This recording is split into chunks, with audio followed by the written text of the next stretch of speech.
Select the best reagent or set of reagents to accomplish the following transformation. So if we look at our starting material, we have a diester, and specifically this is a malonic ester, meaning it is the ester of a malonic acid. So we have dimethyl malonate as our starting material, and we are forming a carboxylic acid. So this is an example of a malonic ester synthesis.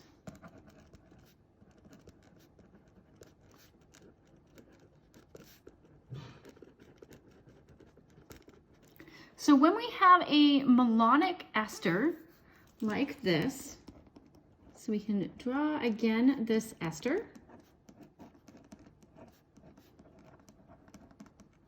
So what we are doing is we're taking advantage of the acidity of these hydrogens that are in between these two carbonyls to make a nucleophile there. So if we deprotonate and make a nucleophile, then we can have it attack an alkyl halide. So in that fashion is how we're able to add to the carbon chain. So when we're designing a malonic ester synthesis, the first thing you want to do to deprotonate is you want to pick a base that matches your esters. So if you've got a methyl ester, the base that you want to use in your first step is going to be sodium methoxide.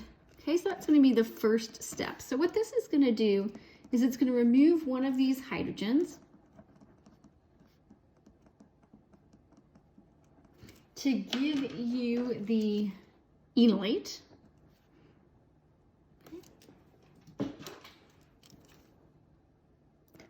So we're going to draw the enolate.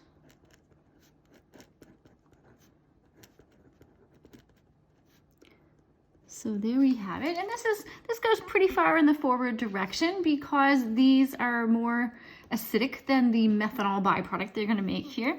And then you got to know from here what your alkyl halide is going to be. So we need to know a little bit about the product.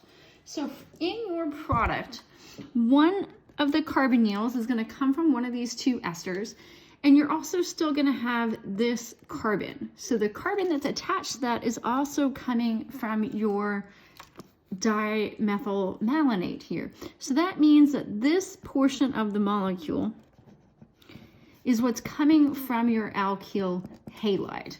So if we take a look at that, we can see that we've got this CH2, CH, and these CH3s, right? So we could number just a main chain, 1, 2, 3, and then you'd want to have a halogen off of that first carbon. So it means that you want to have something like this, okay? So here's that 1, 2, 3, and then you've got that methyl group on carbon 2. So you want to have a halogen of this sort of structure, and then you can add it to your enolate.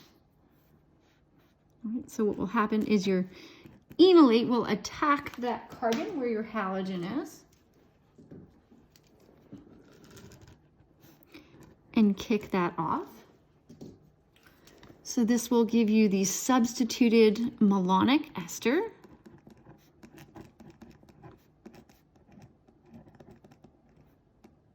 So there is that carbon 1, 2, 3 that we added. So 1, 2, 3.